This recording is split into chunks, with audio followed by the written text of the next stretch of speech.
Hey everybody, welcome to Dad's Den of Pop Culture. Today I am reviewing new release from Compass Comics, in other words, Graham Nolan, The Ghosts of Matecumbe. This one actually surprised me a little bit.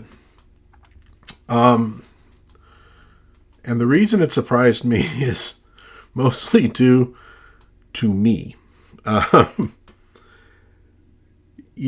saw the promotional material and some of the promotional art, but obviously didn't know what the story was. But I think because of the name, Matecumbe, the fact that it involved or had something to do with a hurricane,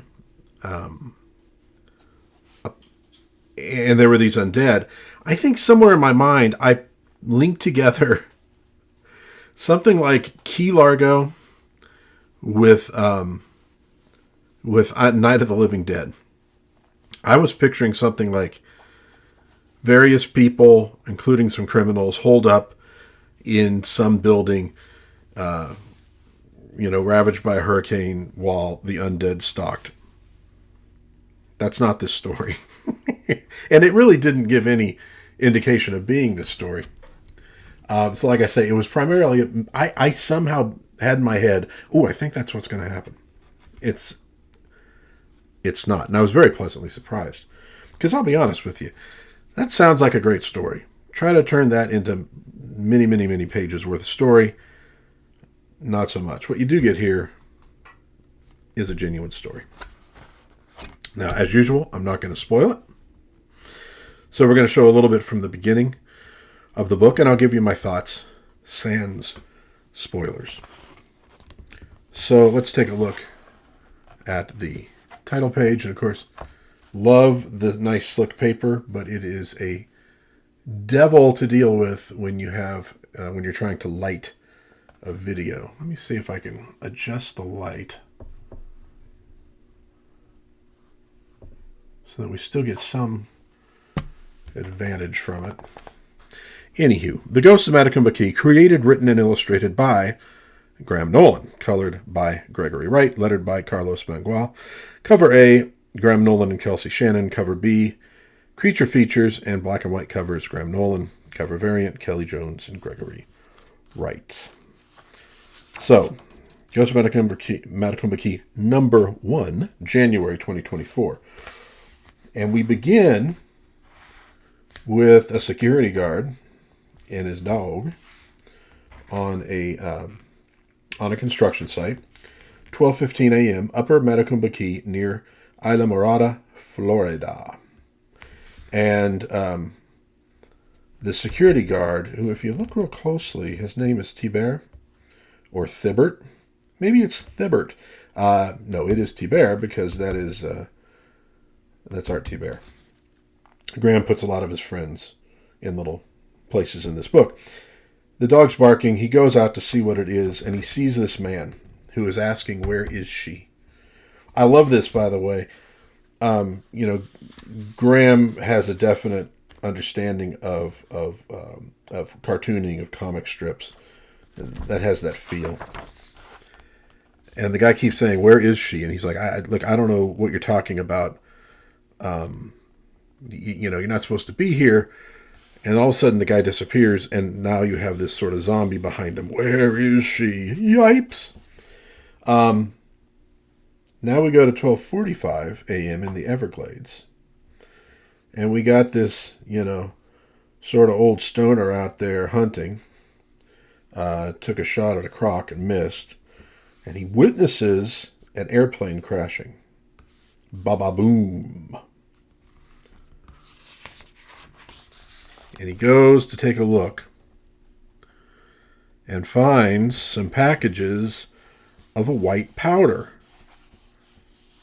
It's probably sugar. No, it's not sugar. Once again, the morning, we're at the offices of M&M Investigations, Mysty Farenheit, Meathead, Rutowski. whose real name is Mike. And these two characters bust in on him, and we have a little back and forth from them. They want them to go out and find this plane that crashed. And Rutowski is no dummy, and he's like, no. Because he knows it's going to be carrying drugs because it was flying through this rainstorm, etc. And otherwise the police would just be involved with it. So he tells them no, and they resist, and he, basically lets them know that they need to get on out of there. And we introduce Vincent Mantee, the Manatee, who runs the drug trade and a lot of other things throughout South Florida. And he is the owner of the construction site. Ooh, the construction site we see on page 1. He's building a resort. And so they say, well, okay, we're not going to do that job, so be it. But, the money's short at the moment. And Misty's not real happy about that. And we also learn from here that she can sort of predict the future. She's obviously psychic, attuned to the psychic forces. And Mike gets a call from the Colonel. And we ain't talking Colonel Sanders here. And the Colonel wants him to check something out. He's got a job for him. Back to the construction site, and they dig up an old truck. And here, a guy by the name of Tucci is the foreman, and they find bodies, skeletal bodies in the truck. And he's like, well, that's a crime scene. I got to go report it. And those two characters we saw before, they let him know he's not going to, whoops, we're getting a little blurry there. We're not going to report it because that's going to hold up construction. Back to the old dude who found what he believes is simply cocaine. He thinks he's going to be rich. He's going to sell it. He takes a sample. And hold on. Let's get that reveal. Not yet. Takes a sample and he does not survive. Oh, dude, he looks a little bit like Shaggy there. Anyways, he kills him. Mike and Misty are on their boat. They're fishing. He gets a call from a woman who wants him to check out her brother. He lives in the Everglades, and she hasn't heard from him for a while. And that would be that old guy that we just saw.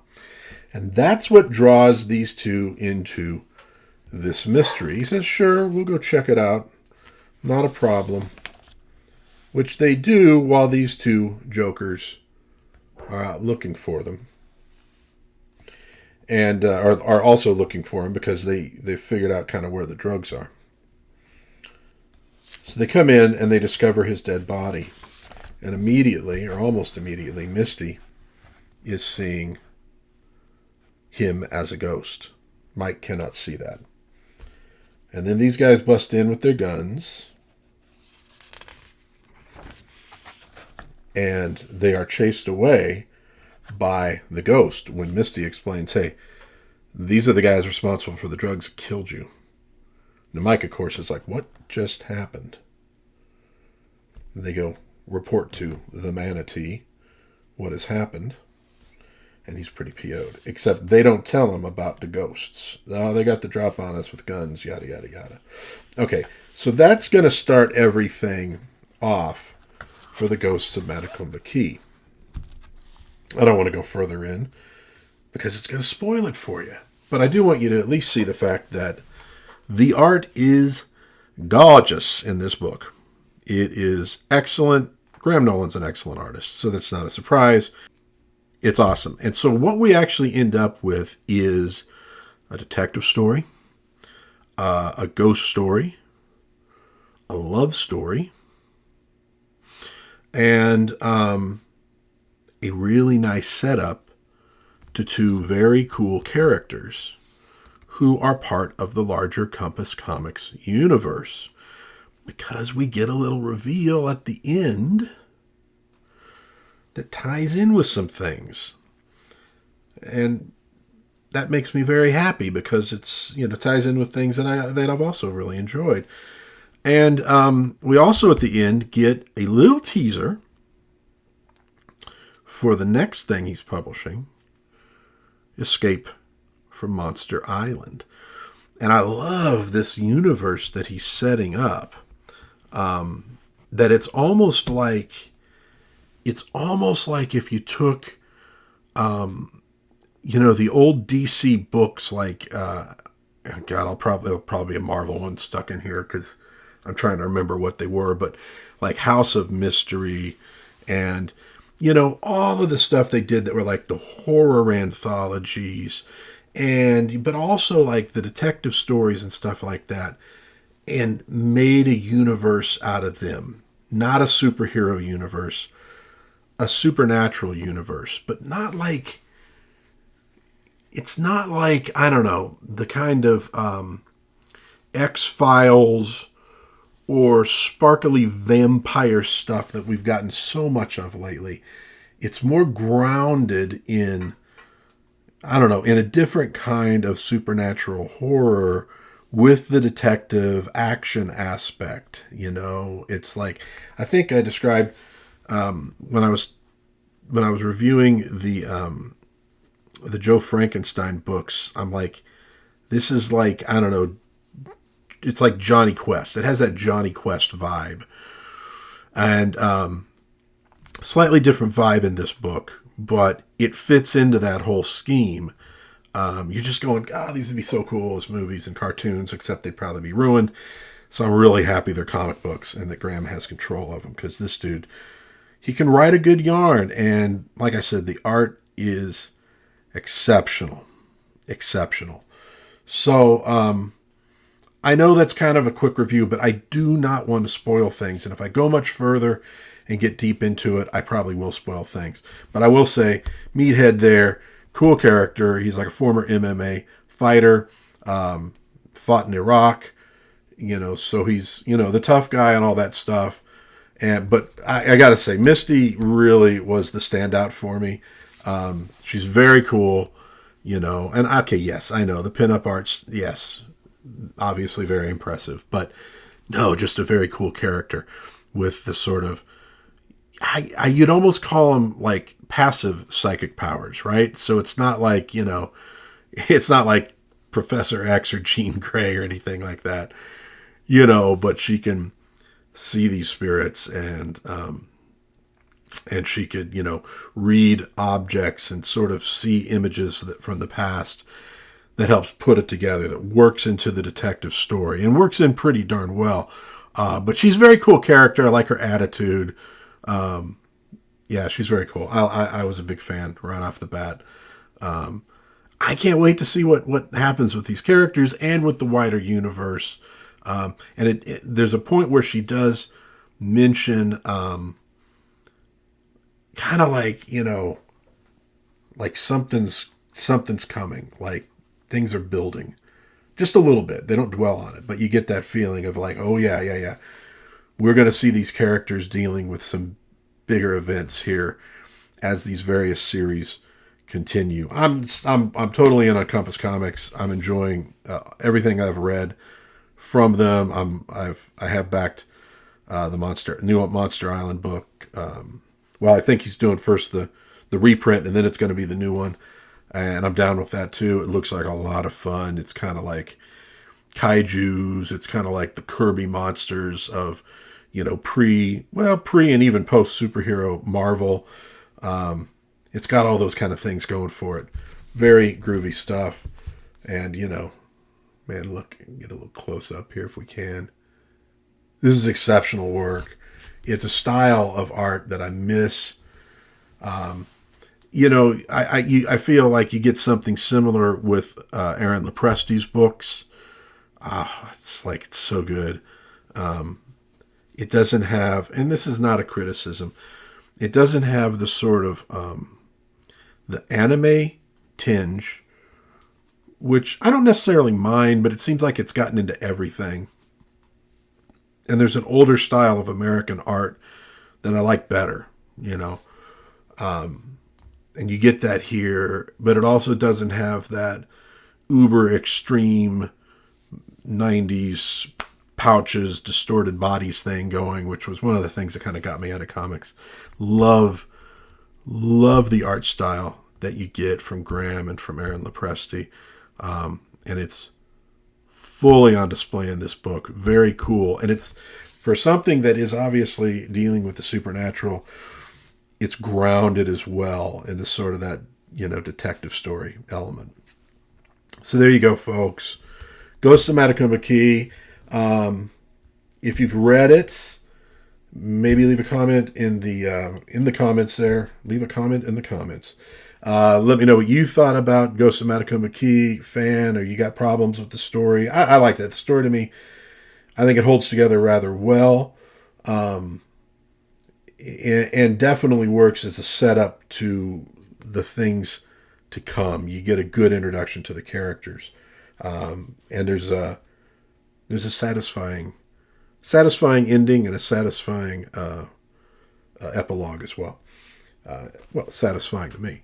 And but yeah, let me know what you think in the comments, and any questions about the book that I can answer without spoiling it. I'll be happy to do that if I can. And if you enjoy, the stuff I'm doing here, maybe give this video a like. That'd be groovy.